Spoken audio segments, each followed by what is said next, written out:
Assalamualaikum warahmatullahi wabarakatuh. Bismillahirrahmanirrahim. Alhamdulillahirabbil alamin. Assalatu wassalamu ala asrofil mursalin Sayyidina wa maulana Muhammad wa ala alihi wa ashabihi ajma'in. Rabbi shrah li sadri wa yassir li amri wa hlul 'uqdatam min lisani yafqahu qawli. Amma ba'du. Para hadirin dan hadirat jamaah salat Maghrib dan Isya yang dimuliakan oleh Allah. Alhamdulillah wa syukurulillah. Kita bersyukur kehadirat Allah Subhanahu wa taala yang senantiasa melimpahkan rahmat-Nya kepada kita sekalian setiap saat, sehingga sampai detik ini kita masih diberi umur panjang, diberi sehat, diberi kesempatan untuk beribadah. Yang pada saat ini kita baru menyelesaikan ibadah salat maghrib, diteruskan dengan taklim, dan insyaallah nanti kita menunggu salat isya berjamaah. Mudah-mudahan semua ibadah kita diterima dan diridhoi oleh Allah Subhanahu wa taala. Salawat dan salam semoga tetap tercurah atas junjungan kita Nabi besar Muhammad sallallahu alaihi wasallam, Nabi dan Rasul Allah yang senantiasa kita harapkan syafaatnya baik di dunia maupun di akhirat. Mudah-mudahan kita semua memperoleh syafaat beliau. Amin. Marilah kita niatkan 3 hal. Yang pertama, kita niat i'tikaf di dalam masjid dengan lafaz niat nawaitul i'tikafa fi hadzal masjid lillahi ta'ala. Nawaitu niat ingsun niat i'tikaf fi hadzal masjid ing dalam iki masjid lillahi, semata-mata karena Allah Ta'ala. Yang kedua, kita niatkan thalabul ilmi. Thalabul ilmi itu nilainya lebih utama daripada ibadah biasa.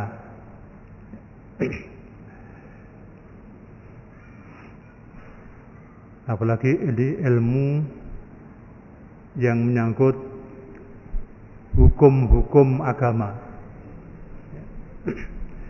Bahkan di dalam kitab Ta'limul Muta'alim, seorang faqih, seorang ahli ilmu fikih atau ilmu hukum-hukum tentang Islam,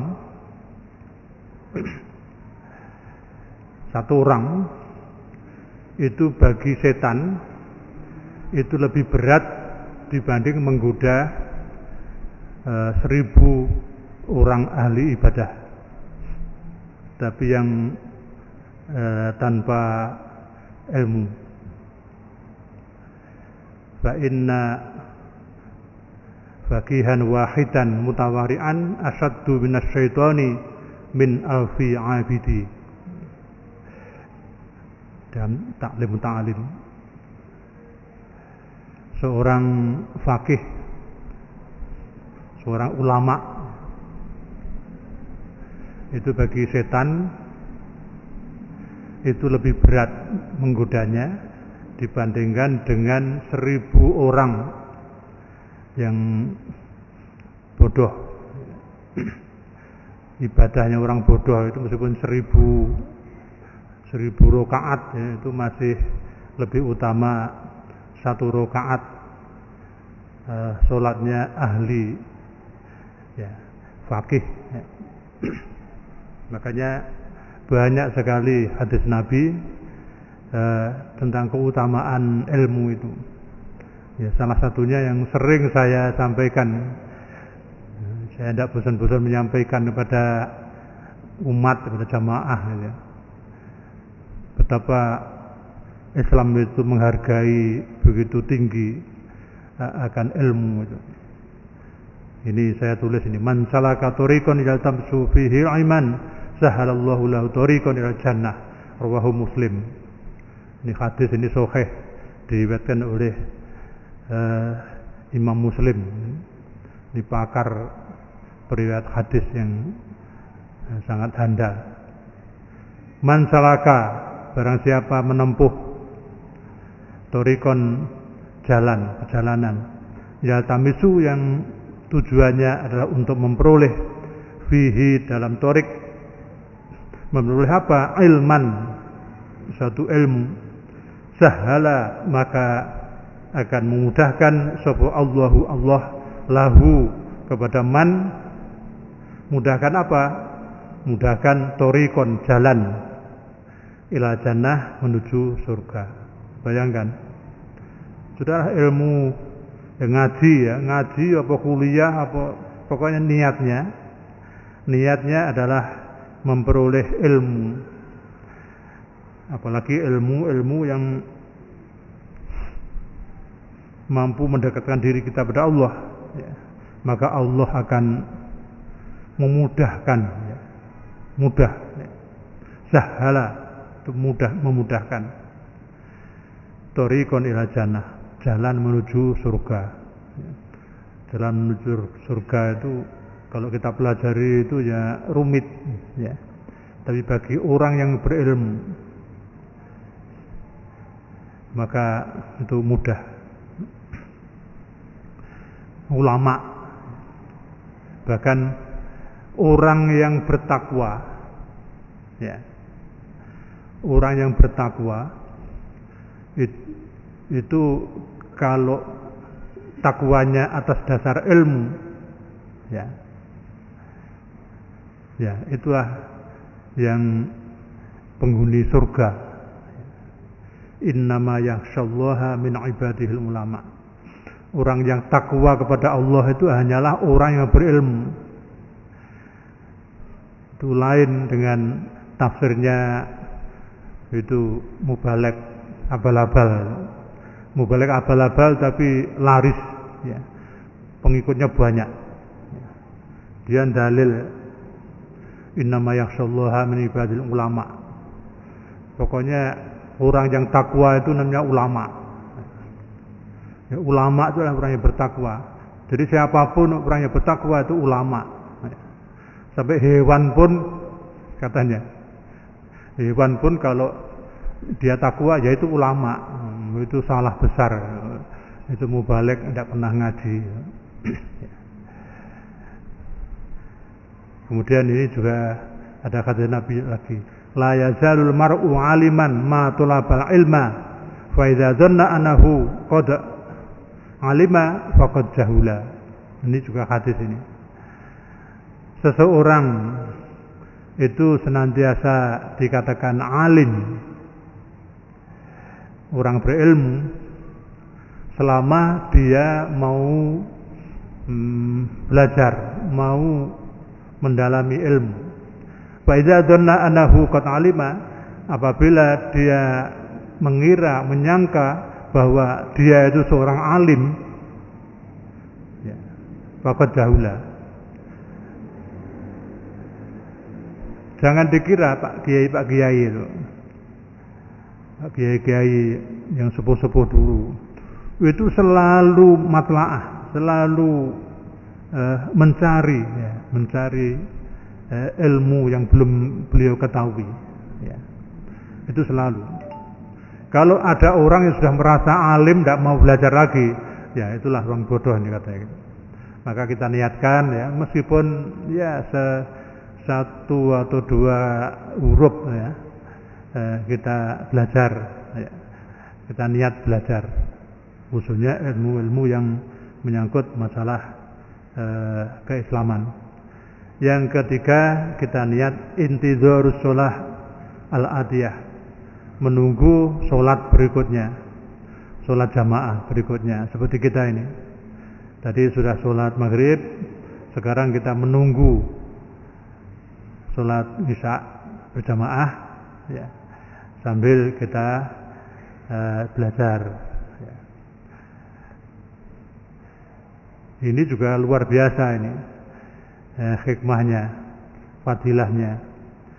Ini hadis Nabi, la yazalu abdu fi sholatin ma kana fi musallahu yantadiru sholata wa taqul malaikah Allahumma ighfir lahu Allahumma arhamhu hatta yang surifa au yuhdisa.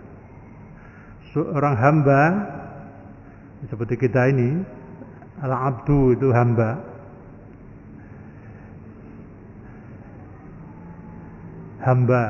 abdun, al-abdu itu adalah sebutan mulia. Bahkan Allah menyebut Nabi Muhammad SAW,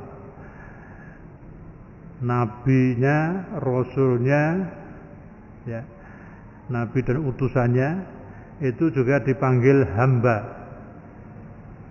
Subhanalladzi asra bi 'abdihi lailam minal masjidil haram ila masjidil aqsa. Subhana, maha suci, alladzi, Allah yang asra, telah mengisrakan, bi 'abdihi, mengisrakan hambanya, artinya Nabi Muhammad SAW. Seorang hamba itu selalu dicatat dalam keadaan sholat, makana, selama dia fi musallahu, di tempat sholatnya, seperti kita di dalam masjid ini, yantadiru, menunggu, as-sholata, menunggu sholat. Seperti kita ini, batakulu, dan mengucap, berdoa, sebuah al-malaikatu malaikah, doanya gimana? Allahumma ighfir lahu, ya Allah ampunilah dia yang menunggu sholat isya berjamaah nanti. Allahumma arhamhu, Allahumma ya Allah irhamhu, ya, rahmatilah, kasihanilah, kasihilah, ya, cintailah dia, orang yang menunggu sholat ini. Dicatat dalam keadaan sholat, hatta yang surifa au yuhdisa, sampai seorang itu buyaran, yang surifa itu buyar,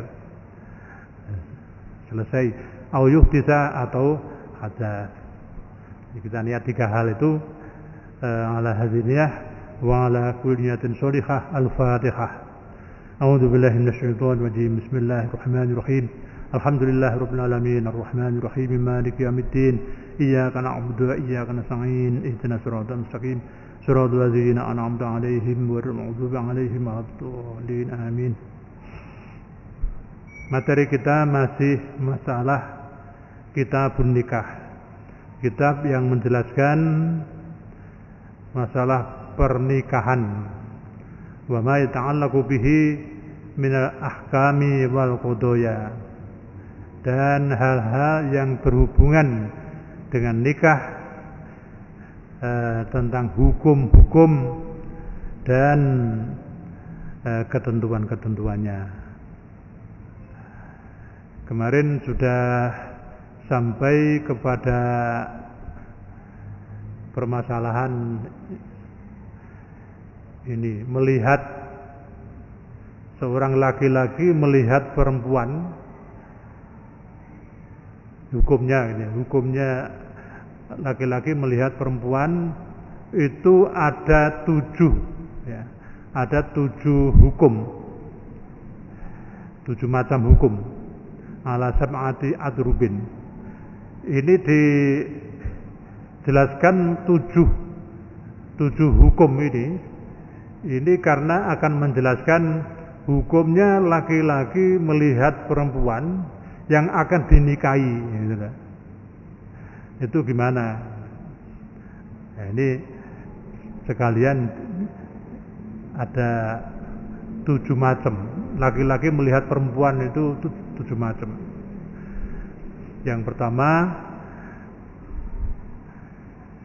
laki-laki melihat wanita lain, ya, bukan muhrimnya, tanpa keperluan, ya, wa ghairu jaizin, tidak boleh, haram.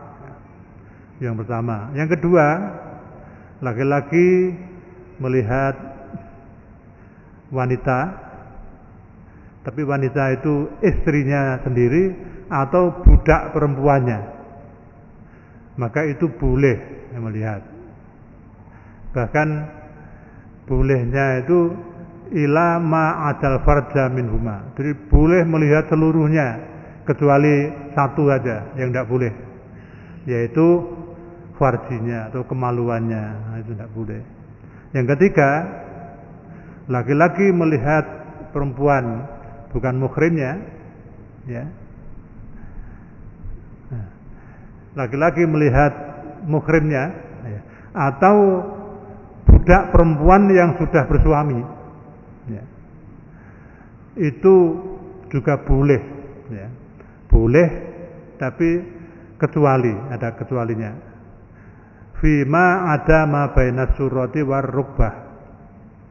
Seluruhnya boleh kecuali aurat antara pusar dan lutut, ya.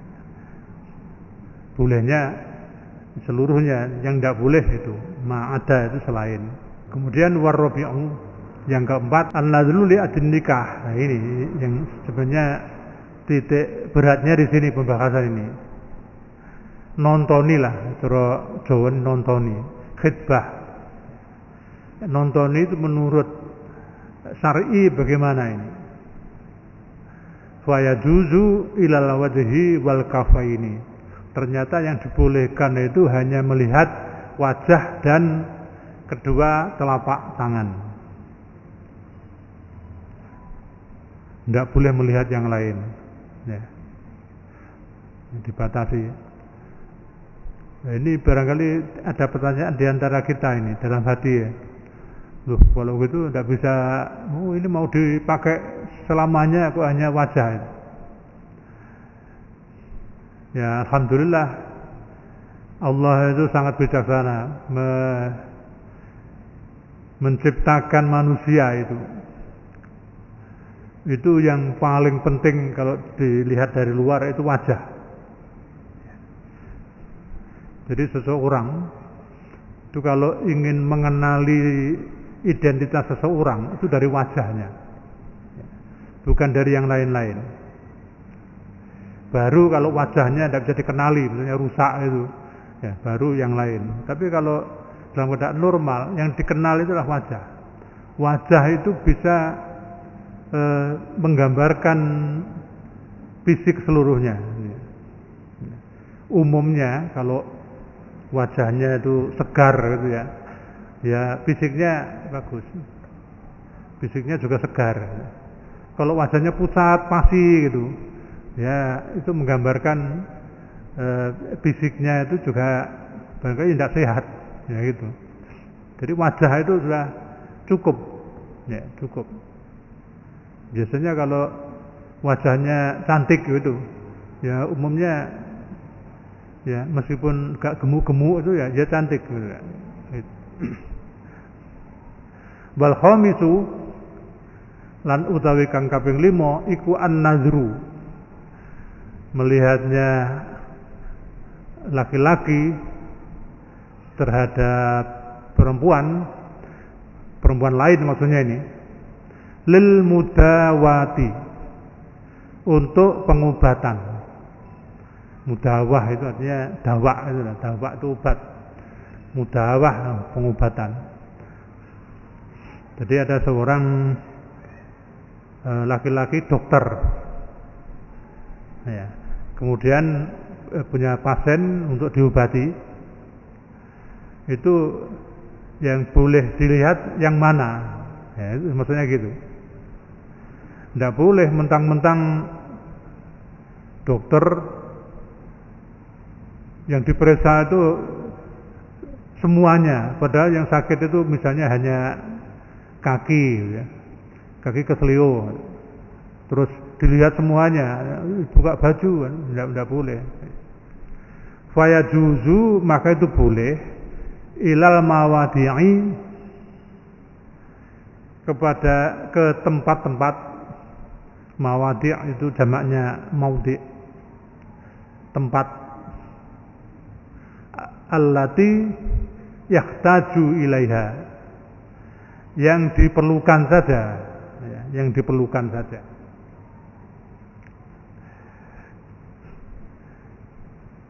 Ini penjelasannya ini nomor 1 ini.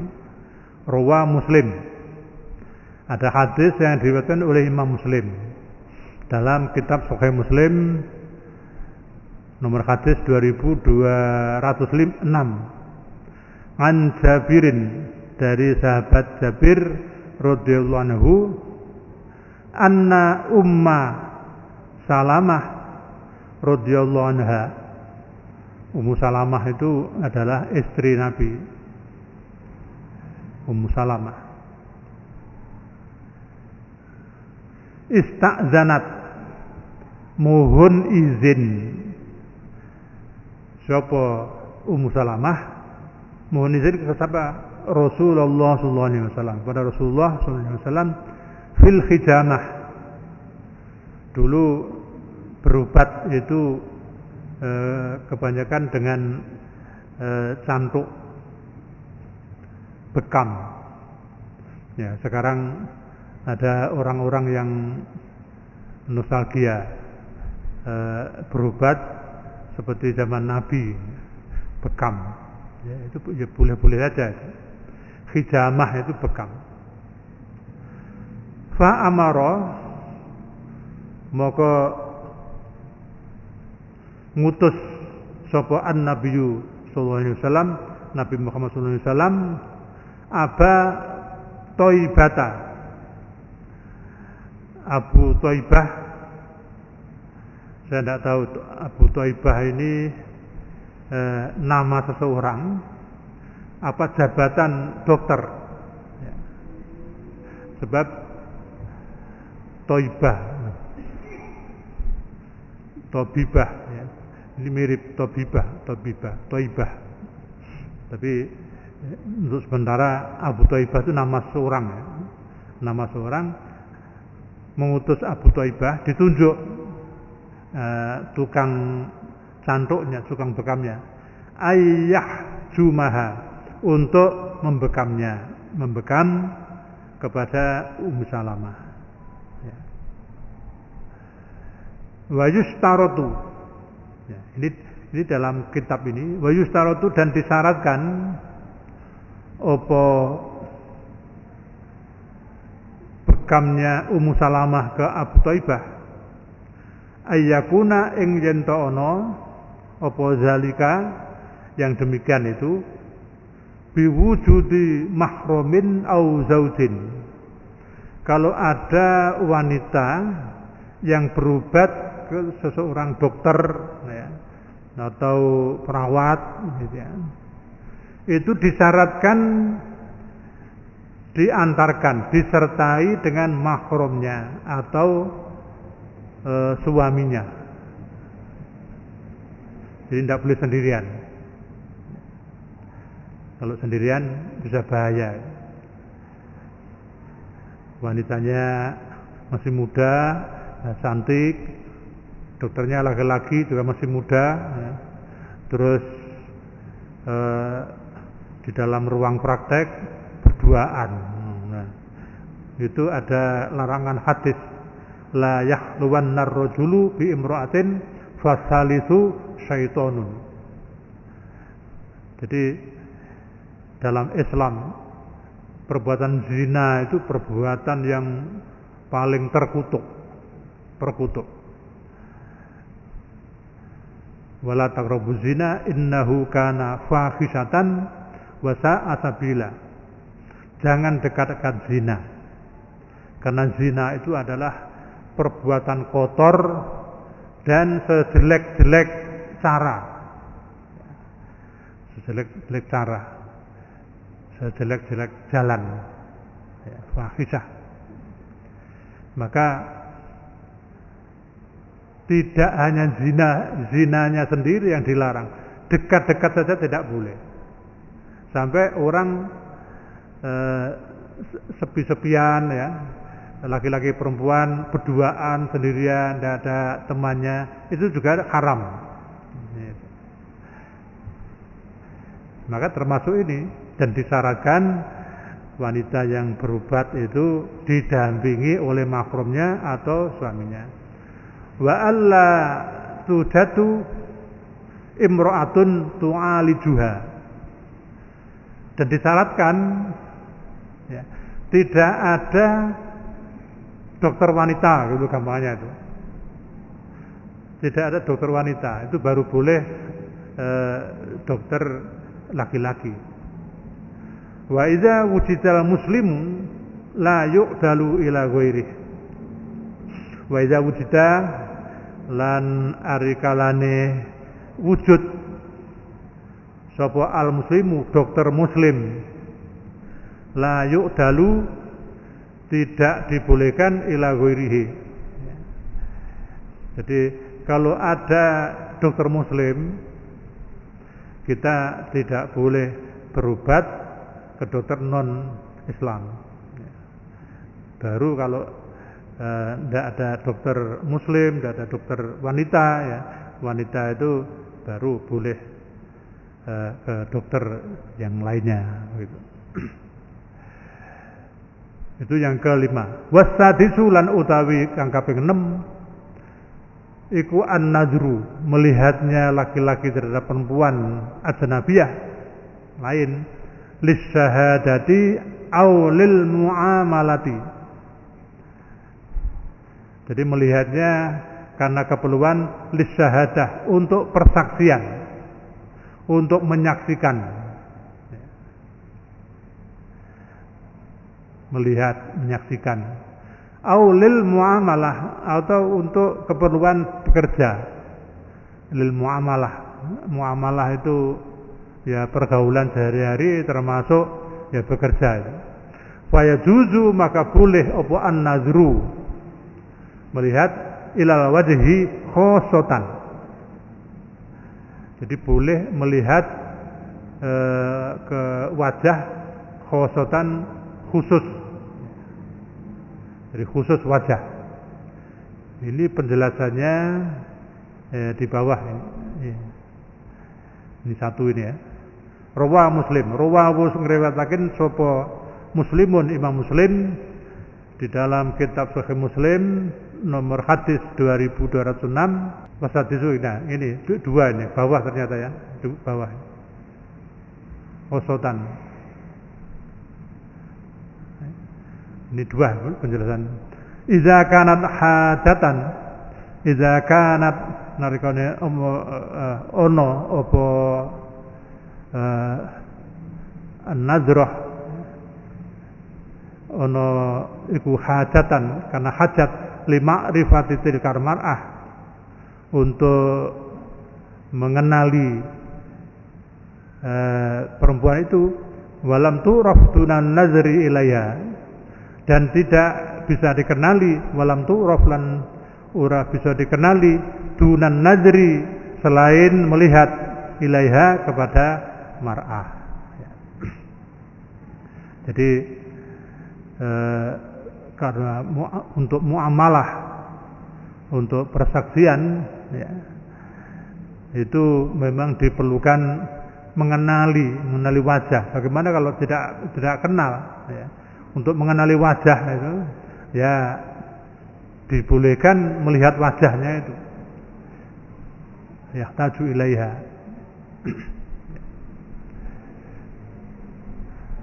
Khosotan.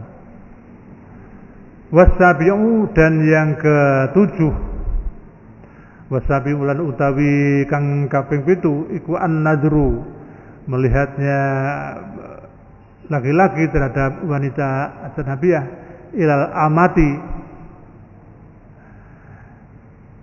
amati, kepada melihat kepada budak perempuan, inda ibtiya'iha, tatkala jual beli dari Nun Sewu. Dulu pada masih zaman perbudakan ya, zaman permulaan Islam, perbudakan. Budak itu seperti dagangan, seperti hewan dagangan gitu lah. Jadi kalau kita mau beli kambing ya, itu kan dilihat ini gemuk apa enggak, dilihat perutnya, dilihat ya seluruhnya dilihat ya, ya. Sakit apa enggak sebagainya, sehat apa enggak. Nah itu juga begitu. Yang ketujuh itu boleh ya. Jadi melihatnya seorang lelaki terhadap budak perempuan tatkala jual beli terhadap budak perempuan itu, fayajuzu, maka boleh melihat ilal mawadi'i, ke lokasi-lokasi, tempat-tempat allati yahtaju ila taklibiha, allati yahtaju yang dia memerlukan, seorang laki-laki memerlukan ila taklibiha, membulak-balik. Jadi dibulak-balik, dilihat depannya, dilihat belakangnya, dilihat atasnya, dilihat bawahnya, gitu. Itu boleh ya, sekedar itu kebutuhan ya, kebutuhan. Sebab akan dibeli itu. Dan budak itu ada yang mahal, ada yang murah ya. Kalau sekarang itu budak itu ada yang harganya sampai puluhan bahkan ratusan juta itu dulu ya. Jadi kalau budak yang cantik gitu ya, cantik, budak itu jangan dianggap hina gitu.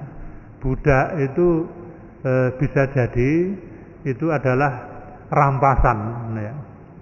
Jadi ada wanita cantik yang ikut perang, yang di dapur umum gitu ya, ikut perang zaman itu ya. Ada wanita cantik, kemudian oleh tentara Islam itu pasukan kafir itu dikalahkan ya. Akhirnya ya karena kalah itu, akhirnya yang kalah itu menjadi budak, termasuk yang pasukan dapur yang cantik-cantik itu juga dirampas jadi budak. Jadi budak itu ada yang cantik, ada yang tidak cantik. Itu boleh ya, melihat ya sekedar perlu, itu lebih teliti lagi itu ya. Gemuk apa kurus itu. Dari sini barangkali ada pertanyaan. Kalau tidak ada pertanyaan, saya lanjutkan sedikit lagi. Ganti pasal ya, ganti pasal. Jadi fikih itu ya seperti itu, sangat mendetail ya, sangat mendetail. Makanya kalau kita ingin tahu fikih ya, itu ya harus ngaji ya, harus ngaji. Mungkin kalau ini anak-anak sekarang ya, anak-anak milenial itu sudah tidak cocok ya, seperti itu. Masa mau melihat perempuan seperti itu? Ya memang seharusnya seperti itu. Jadi itu patokan. Ya kalau melanggar ya bisa saja, namanya itu maksiat. Ya, maksiat itu ya menurut kadarnya ya. Kalau maksiatnya besar ya, ini nanti bisa mengarah kepada perzinaan ya. Perzinaan. Tapi kalau sekedar ya iseng barangkali ya kecil, tidak sengaja ya, kecil. Makanya kita itu selalu istighfar. Kita itu akrab dengan dosa lah gitu. Ya, keluar ya pagi-pagi keluar kemana lah itu kena dosa, sudah kena dosa, besar kecil kena dosa. Melihat perempuan itu yang tertarik kemudian dilihat terus itu dosa. Makanya kita banyak istighfar. Jadi jangan nyalahkan, ini betul ya. Ini betul. Dan ini kitab fikih yang wajib wajib dikaji di setiap pondok pesantren. Ya. Jadi ini saya menyampaikan ini kalau anak-anak pondok pesantren sudah paham ya. Tapi bagi yang tidak pernah mengenyam pondok pesantren dan belum ngaji, barangkali ini sangat bermanfaat. Kita lanjutkan ganti pasal. Faslun utawi iki iku fasal wala yasihu lan ora sah apa aqdun nikahi, akad nikah. Jadi akad itu asalnya aqdu, bukan akad dino akad. Aqdun nikah, akad nikah. Illa biwaliyin, kecuali dengan wali, wa syahidai adlin, dan 2 orang saksi. Ya. Jadi ini membahas akad nikah itu tidak sah apabila tanpa wali dan tanpa 2 orang saksi yang adil. Ini dasarnya adalah hadis Nabi Muhammad sallallahu alaihi wasallam. Ini angka 4 ini di bawah. Liqaulihi sallallahu alaihi wasallam, atas dasar sabdanya Rasulullah sallallahu alaihi wasallam. Sabdanya apa? La nikaha. La nikaha, tidak sah nikah. Illa, kecuali biwaliyin, dengan wali. Nikah dengan walinya perempuan. Ya. Wali di sini maksudnya walinya calon mempelai wanita. Kalau walinya suami, ya, enggak itu dimaksud. Wasyahidai adlin. Wasyahidai ini asalnya wasyahidaini, ya. Karena ini mudhaf menjadi wasyahidai adlin, dan 2 orang saksi yang adil. Wa ma lan utawi barang kana kang ono min nikahin, dari nikah, ala ghairi zalika, ing atase sakliyane mengkono-mengkono biwaliyin wa syahidai adlin, bahwa utawi nikah iku batilun, batal. Artinya tidak sah. Nikah tanpa wali, tanpa 2 orang saksi yang adil, itu tidak sah. Ini adalah hadis Nabi Muhammad sallallahu alaihi wasallam. Karena waktunya sudah habis, kita lanjutkan minggu depan. Ya. Mudah-mudahan yang sedikit ini bermanfaat untuk ilmu kita, untuk kita amalkan, sehingga amalan-amalan kita ini amalan yang berdasarkan ilmu, yang insya Allah amal kita akan diterima oleh Allah Subhanahu wa ta'ala. Amin ya rabbal alamin. Kurang lebihnya mohon maaf. Mari kita akhiri dengan zikir kafaratul majlis. Subhanakallahumma wa bihamdika asyhadu an la ilaha illa anta astaghfiruka wa atubu ilaik. Subhanakallahumma wa bihamdika asyhadu an la ilaha illa anta astaghfiruka wa atubu ilaik. Subhanakallahumma wa bihamdika asyhadu an la ilaha illa anta astaghfiruka wa atubu ilaik. Wassalamualaikum warahmatullahi wabarakatuh.